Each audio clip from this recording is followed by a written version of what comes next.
By the fall of 1097, after months of marching, bleeding, and bargaining, the Crusaders arrived before the gates of Antioch, one of the most strategic and storied cities in the Near East. Once a jewel of the early Christian world, Antioch had fallen into Muslim hands centuries earlier. Now it stood between the Crusaders and their final objective, Jerusalem, but this was no simple battle. Antioch was heavily fortified, surrounded by towering stone walls that stretched for miles across hills and valleys. Defended by the forces of Yaghaisian, a skilled and ruthless Turkish commander, the city would not fall easily. What began as a campaign turned into a siege and then slowly into a nightmare. The Crusaders camped around the city in late October 1097. At first there was hope, morale was high, supplies seemed manageable. Skirmishes tested both sides, but as weeks turned into months, the reality of war began to eat away at their strength. Food became scarce. The surrounding countryside had already been stripped bare. Supply lines from the coast were unreliable. Hunger turned men desperate. They boiled leather for soup. They ate grass. When animals died, they consumed every piece. When animals ran out, some turned to rats. There are even whispers in the darkest corners of the Chronicles of cannibalism, and hunger was only the beginning. Winter descended on the camps. Men died not from swords, but from sickness and cold. Morale crumbled. Factions among the Crusader leaders began to fight, not against the enemy, but against each other. Bohemond wanted to claim Antioch for himself. Raymond of Toulouse opposed him. Every decision became a political game. Every delay a risk. Inside the city, things were no better. Yaghaisian feared not only the Crusaders but the Christian population within his own walls. Thousands of Eastern Christians lived in Antioch, and though they were culturally and religiously different from the Latin West, Yaghaisian viewed them as traitors in waiting. He imprisoned many, some were tortured, others were expelled. The city was cracking from within, even as it held from without. Then came betrayal. After nearly 8 months of siege, with morale at its lowest and defeat looming, Bohemond made a secret arrangement. He bribed a guard inside the city, an Armenian convert named Furaz, who agreed to open a small postern gate under cover of night. On June 3, 1098, under the veil of darkness, Bohemond and a chosen force slipped through the gate. They scaled the walls, they opened the main doors from within. Chaos exploded. The Crusaders flooded into the city. What followed was a massacre. Turkish soldiers were cut down in the streets. Civilians died alongside fighters. Yaghaisian fled only to be caught and beheaded days later. Antioch had fallen, but there was no time to celebrate. Just days later, a massive Muslim relief army under Kurbagha of Mosul arrived outside the walls. Now the roles were reversed. The Crusaders, starved, exhausted, divided, were trapped inside the very city they had just conquered. The siege had become a siege within a siege, and then, at the darkest hour, something strange happened. A poor French peasant named Peter Bartholomew claimed to have received a vision. He said St. Andrew had appeared to him and revealed that the holy lance, the spear that had pierced Christ's side, was buried beneath the floor of a nearby church.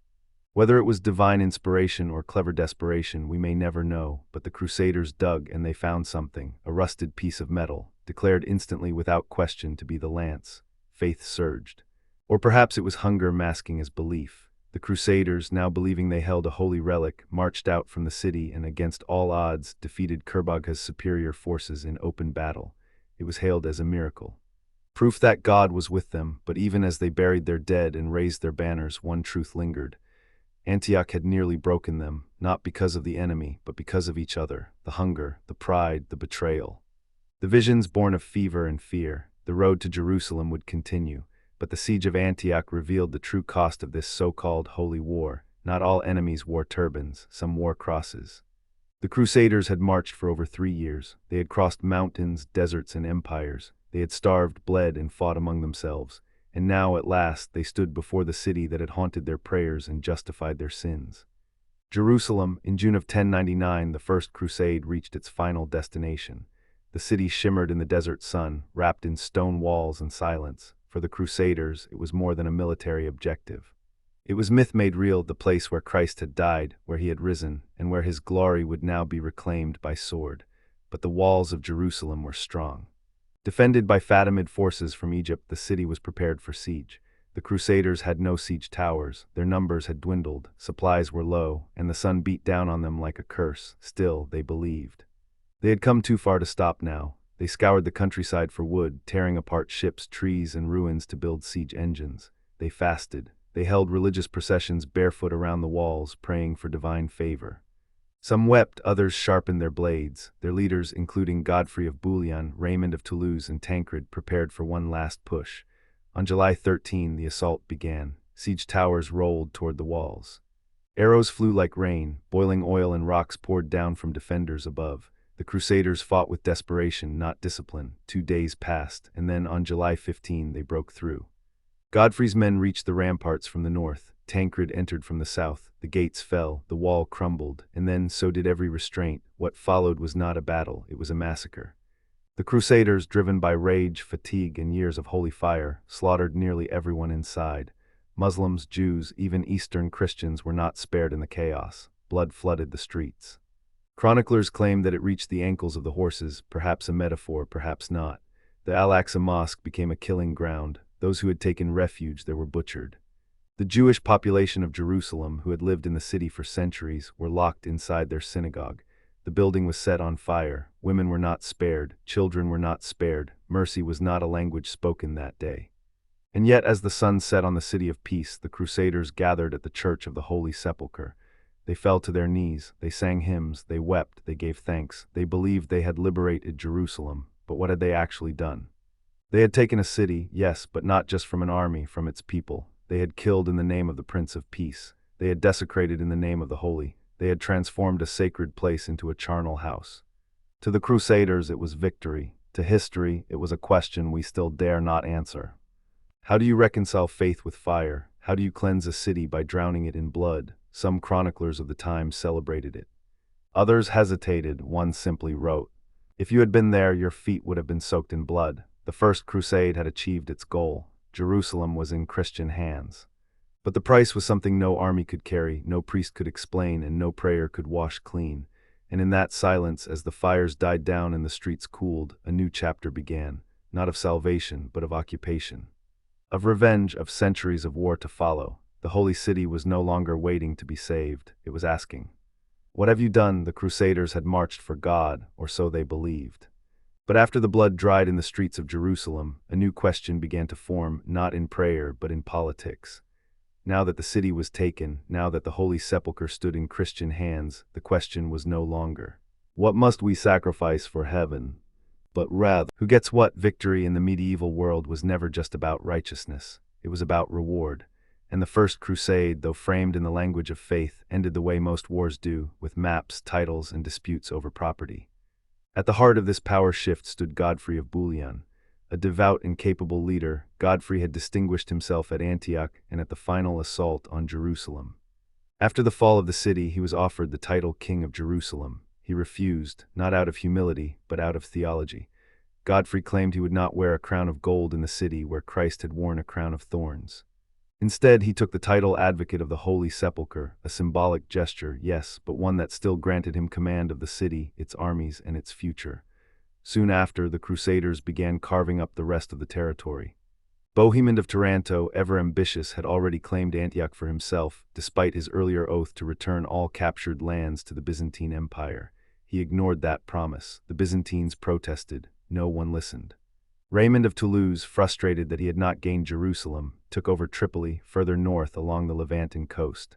Others claimed castles, ports, valleys. New states began to emerge from the desert sand, each ruled by a crusader lord and backed by force. These were not spiritual enclaves, they were feudal kingdoms, miniature Europes transplanted into the east. With knights, taxes, serfs, and border skirmishes, the Crusaders established 4 main crusader states, known collectively as the Outremer, the lands beyond the sea, the Kingdom of Jerusalem, the Principality of Antioch, the County of Edessa, the County of Tripoli. Each was ruled by Latin Christians. Each was surrounded by Muslim neighbors, and each was kept alive not by piety, but by military strength and political cunning. Jerusalem became a kingdom after Godfrey's death. Bohemond ruled Antioch as a prince. His descendants would fight both Muslims and Byzantines. Edessa, the weakest of the 4, would fall first, a loss that triggered the Second Crusade. But in these early years, the Crusaders believed they had created something lasting. They built churches, fortified walls, established Latin law. They brought European customs to the Middle East, and in doing so, they believed they were not only defending Christendom, but elevating it. But there was something else they gained. Something harder to measure, but just as powerful: glory. The First Crusade was remembered not just as a military success but as a miracle. It had seemed impossible. An army of strangers with no unified leader, no national backing, had marched thousands of miles, defeated hardened empires, and taken the most contested city on earth. Chroniclers across Europe turned it into legend. Songs were written, saints were declared. Nobles who had joined the crusade returned home with prestige that no coin could buy. For those who survived, it was the greatest victory of their lives. For those who died, it was said they went straight to heaven, and for those who had stayed behind, it was proof that God truly walked with warriors. But beneath the hymns and the banners, a harder truth remained. Yes, they had gained land. Yes, they had earned fame, but they had also inherited enemies, instability, and a city that was now surrounded by rage. Jerusalem had been taken, but it would have to be defended over and over again. And the cost in lives, in resources, in the soul of Christendom itself was only beginning. The First Crusade ended in what the chroniclers called triumph. Jerusalem had been taken. Christendom had proven its strength. The banners of the cross flew where the crescent once ruled, but after the songs faded and the bones were buried, a harder, quieter question remained. Was it truly faith or was it fanaticism? For many crusaders, the answer felt simple. They had walked across a continent for the sake of the Holy Land. They had fought, starved, and buried their comrades under foreign skies. They believed they had been chosen by God, that each enemy slain was an offering, that each drop of their blood spilled on sand was holy. And yet, the very same men who sang prayers at night had also burned synagogues, looted Christian cities, and slaughtered civilians. They had killed not just in battle but in surrender, not just warriors but women and children, not just enemies of faith but those who happened to be in the wrong place. So what then was this war? Was it a holy mission, or was it something darker hiding behind holy words? Faith, in its truest form, uplifts, it forgives, it creates. But the crusade often did the opposite. It took poor men and gave them reasons to kill.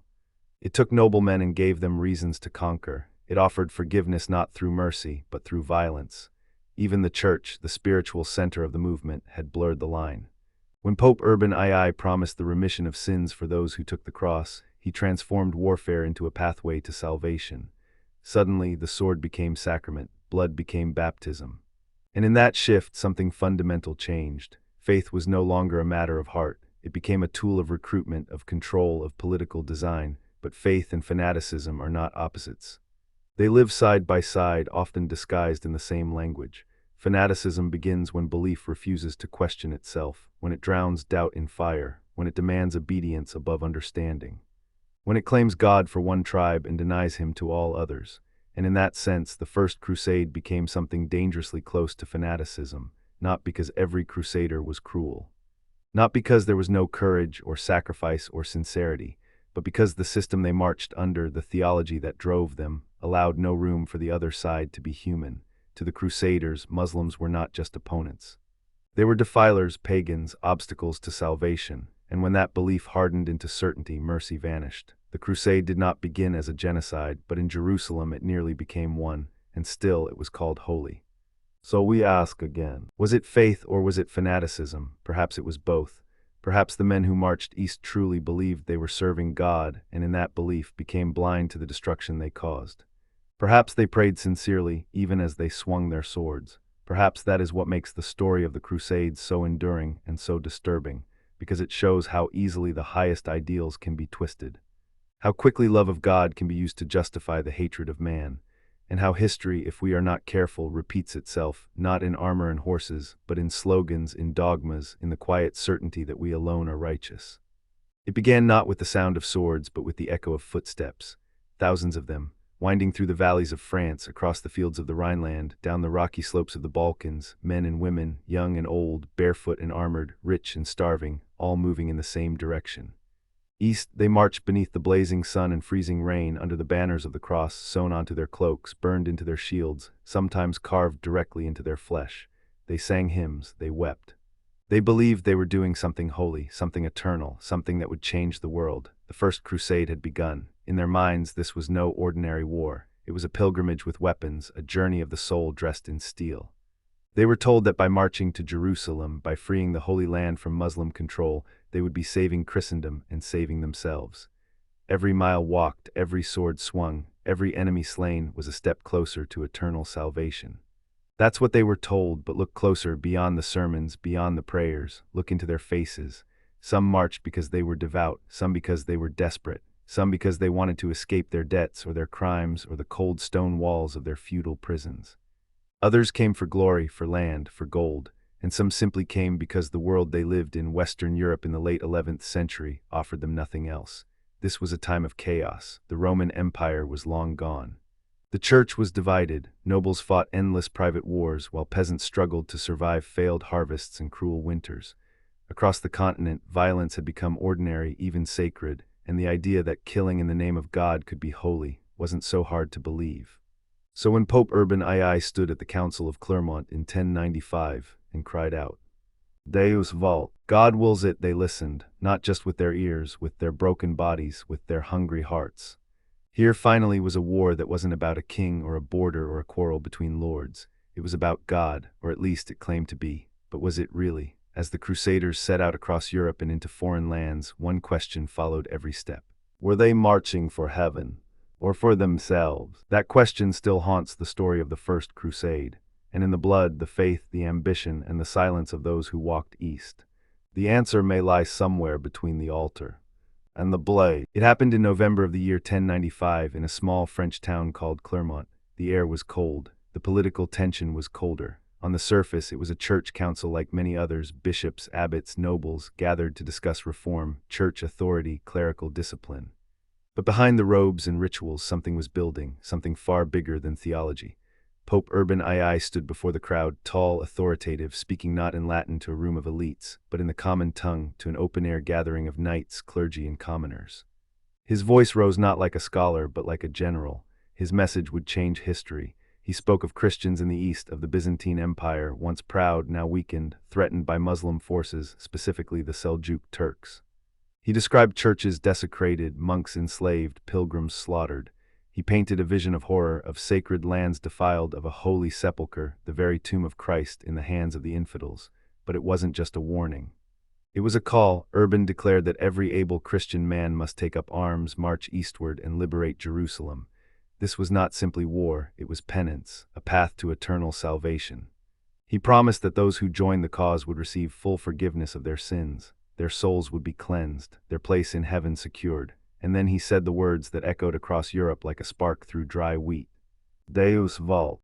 God wills it. It is easy, centuries later, to romanticize that moment, to picture the crowd erupting in passion, to see rows of kneeling knights weeping with awe, vowing to give their lives for God, and indeed many did. Some sewed crosses onto their tunics on the spot, some left their homes that very week, but the question remains. What was Urban really doing? Was this a holy mission born from faith, or a political maneuver forged in ambition? To understand that, we must look at the world behind the pulpit. The church in 1095 was in conflict, not just with outsiders, but within itself. The Great Schism of 1054 had split Christianity into two, Roman Catholic and Eastern Orthodox. The Pope needed to reassert the supremacy of Rome. By sending aid to the Byzantine emperor, he could bridge the divide and gain influence over the East. Europe itself was fractured, petty wars, feuding nobles, local lords fighting one another for scraps of land. Urban saw an opportunity to redirect that violence outward. Instead of Christian killing Christian, they would kill in God's name somewhere else. It was brilliant and dangerous. The Crusade was in part a political solution wrapped in religious rhetoric.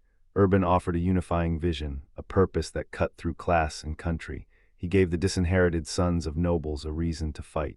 He gave poor men a reason to hope. He gave murderers and mercenaries a path to heaven. He created a holy war, something Christianity had never quite done on this scale before.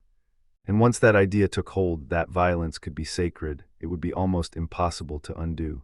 So was Urban a man of faith, undoubtedly, but he was also a man of strategy. And what he unleashed at Clermont was not just a call to prayer, it was a call to arms, for land, for heaven, for history, and the world listened. Over the next months, tens of thousands began to march. Not just soldiers, but peasants, women, children. They carried crosses in hope and desperation. They did not know what lay ahead, but they believed with all their hearts that they were walking into God's will. Whether that was true, or whether they were simply answering the ambitions of a very clever pope, would only become clear in blood. When Pope Urban II called upon Christians to take up the cross, his words rippled across Europe like a tide breaking through a shattered dam. But it wasn't just the knights and nobles who responded. It wasn't only the strong or the righteous. The roads eastward would soon be filled with everyone, the faithful, the desperate, the greedy, the curious, and the damned. There was no single crusader type. Instead, the First Crusade gathered a strange, chaotic army made not by strategy, but by shared belief, or at least the illusion of one. At the top of the ladder stood the high nobility. Lords, barons, counts, men who already held land and titles, but who saw in Jerusalem a chance to expand them. Some were pious, some were ambitious, some, like Raymond Ivy of Toulouse, were known for their devotion and wealth. Others, like Bohemond of Taranto, were former mercenaries and adventurers, more familiar with plunder than prayer. For these men, the crusade was both a spiritual journey and a political gamble. If they succeeded, they might return not just absolved, but crowned. Then came the lesser knights. These were the younger sons, the ones who had no inheritance, no estate, and no real place in the rigid feudal structure.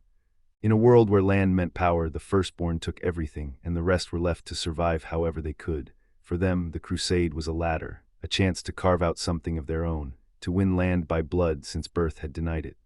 But the crusade didn't stop with soldiers. Thousands of peasants and commoners joined the march east. Some walked because they truly believed God had called them. Others had nothing left to lose. Famines had swept through parts of Europe. Disease had taken families. Local wars had burned villages. When they heard the Pope promise forgiveness, protection, and paradise for those who died in the cause, it felt like hope, even if it came with a sword. Many of these commoners followed men like Peter the Hermit, a charismatic preacher who led tens of thousands in what would become known as the People's Crusade. They marched not as an army, but as a wandering mass, without weapons, without training, without any clear understanding of where they were going or how they would fight. They simply believed, and sometimes belief was all they had. Among the ranks were also criminals and outcasts. Thieves, debtors, and even murderers were welcomed into the crusade. The Pope had declared it a path to redemption, and so those who might once have faced the gallows now marched side by side with priests. It was one of the few times in medieval life when sin could be erased not by silence or gold, but by action. By shedding blood as long as it was the blood of an infidel, and there were women and children too, not warriors but pilgrims. Mothers, daughters, widows, carrying what little they owned in carts and sacks, following their husbands or seeking blessings. Some believed Jerusalem would bring healing. Others followed only because their entire village had left and they had no one else. In this way, the crusade became something more than a military campaign. It became a migration of belief, a mass movement driven by fire and fear, by longing and loss. Along the roads leading east, you would see not just banners and chainmail but barefoot pilgrims, merchants trying to sell to passing troops, priests giving sermons by candlelight, nobles bickering over leadership, and children chasing after the sound of horses. It was not organized, it was not even always sane, but it was relentless. Who answered the call of the First Crusade? Everyone who thought God would reward them, everyone who thought this world had failed them. Everyone who believed that somewhere beyond the horizon there was salvation, or at least something better than what they had. And as this human river flowed toward the east, it carried with it more than crosses and weapons. It carried hunger. It carried violence, and it carried a question. What happens when you send tens of thousands of people to fight a holy war, but each of them marches for their own reason? Before a single knight in shining armor set foot in the Holy Land, before the great lords of France and Italy had finished preparing their armies, another crusade had already begun. It was not led by generals or kings. It was led by a barefoot monk riding a donkey, preaching through dust and hunger. His name was Peter the Hermit, and he set in motion one of the most tragic, chaotic, and overlooked episodes in the history of the Crusades. The People's Crusade. Peter was not a military man. He was a preacher, intense, charismatic, fanatical. After hearing Pope Urban II speak at Clermont, Peter traveled from town to town, gathering followers not through strategy, but through sheer spiritual fever. He painted Jerusalem as a city begging to be freed. He told the poor that God had chosen even them for this holy mission. He promised that the weak could triumph, that the cross would shield them, and that paradise awaited those who died on the journey. And they believed him. Tens of thousands answered his call. They came from all corners of France and the Rhineland, peasants, beggars, minor knights, women, children. Many brought no armor, no weapons, no money. Some didn't even know where Jerusalem was, but they believed that faith alone would carry them across the continent, past the Saracens, and into the gates of the holy city. They left their farms, their villages, their homes. Some burned their belongings, convinced they would not return. Others gave away what little they had, trusting that God would provide. What followed was not a crusade, it was a stampede. The People's Crusade had no command structure, no supply lines, no planning. It was thousands of hungry, confused, overexcited pilgrims moving eastward, like a living storm. And as they passed through towns and cities, they became something far darker than a group of hopeful believers. They became dangerous. Without resources, they resorted to theft. When towns refused to feed them, they rioted. In some places, they burned markets. In others, they attacked local Jewish communities, not because they were part of the Crusades' mission, but because hatred, fear, and opportunism boiled just beneath the surface. The pogroms of 1096 remain one of the darkest stains of the entire crusading movement. In cities like Mainz, Worms, and Cologne, Jewish populations were slaughtered by mobs who believed they were doing God's work. Entire families were killed, synagogues were destroyed. The church made half-hearted attempts to intervene, but the fury of the crowd could not be contained. The line between pilgrimage and pogrom disappeared. By the time the People's Crusade reached Eastern Europe and the borders of the Byzantine Empire, it had already left chaos in its wake. The Byzantine Emperor Alexios I had hoped for disciplined Western aid. What arrived was a rabble of fanatics, unpredictable and barely controllable. Still, he allowed them to cross the Bosporus into Anatolia, if only to move the problem away from Constantinople, and then came the end. In October 1096, the remnants of the People's Crusade met the Seljuk Turks near the town of Sivtat. It was not a battle, it was a slaughter. The Turks, disciplined and mounted, cut through the disorganized crusaders like wheat under a scythe. Some tried to fight, most tried to flee. Thousands were killed, others were captured and sold into slavery. Peter the Hermit, perhaps sensing the doom in advance, had returned to Constantinople days earlier. He survived, his followers did not. What remained of the People's Crusade was dust. It had begun with hope, with songs, with fire. It ended in silence and blood and bones scattered across the plains of Anatolia. And yet, even in failure, the People's Crusade revealed something crucial: the power of belief, the danger of desperation, and the terrifying truth that when a message is strong enough, even if it is built on illusion, it can carry tens of thousands to their deaths.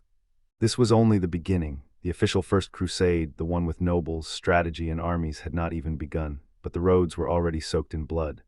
By the end of 1096, the People's Crusade had already fallen into ruin, its survivors scattered, its believers buried in the dust of Anatolia. But the main army of the First Crusade was only just beginning to move, and unlike the chaotic mob that had preceded them, these were trained men, seasoned knights, lords of real power. They came not with songs and sermons, but with swords, siege engines, and hardened resolve. There were four main armies. They left from different corners of Europe: northern France, southern Italy, Lorraine, and Provence, and each marched with its own leadership, its own loyalties, and often its own agenda. The leaders of these armies were names that would soon become legend: Godfrey of Bouillon, a pious warrior from the German frontier; Raymond IV of Toulouse, one of the wealthiest lords of southern France; Bohemond of Taranto, a Norman adventurer with eyes not just on Jerusalem, but on empire; and Hugh of Vermandois, the younger brother of the King of France, who saw the Crusade as a chance to elevate his forgotten name. In total, they may have numbered close to 60,000 men, including knights, squires, foot soldiers, cooks, priests, and servants.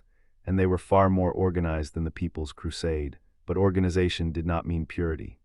These were not pilgrims in armor. They were warlords moving through foreign lands, and with each mile they marched, the line between divine mission and military campaign blurred further. Their first major test was the Byzantine Empire. On paper, they were allies. The Crusaders were responding to Emperor Alexios I's plea for help, but in reality, mistrust simmered from the start. The Western knights viewed the Byzantines as soft, decadent, and unmanly Christians, yes, but of the wrong kind.